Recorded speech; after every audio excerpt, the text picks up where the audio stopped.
nagbabalik na naman ng magbaing walang pahinga sa umaga yung susunod ka na mumukhang zombie, Kuya Juan.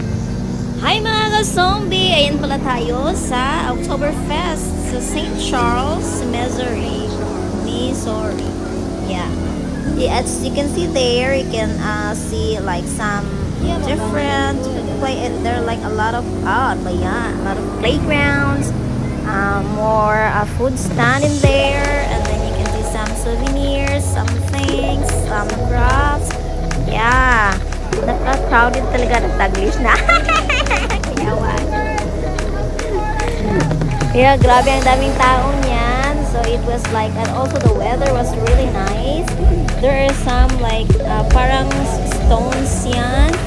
Tapos ang daming foodies. Meron din silang mga ano-ano pa bang anik-anik para sa Halloween. May decorations din sila.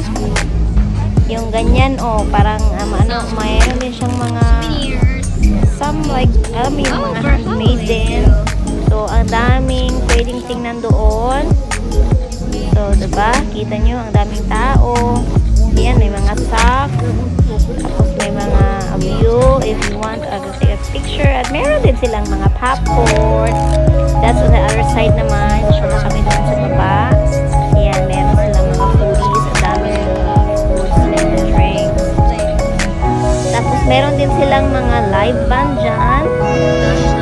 Yeah, ang lawak ng place where they celebrated the Oktoberfest. Maganda, peaceful.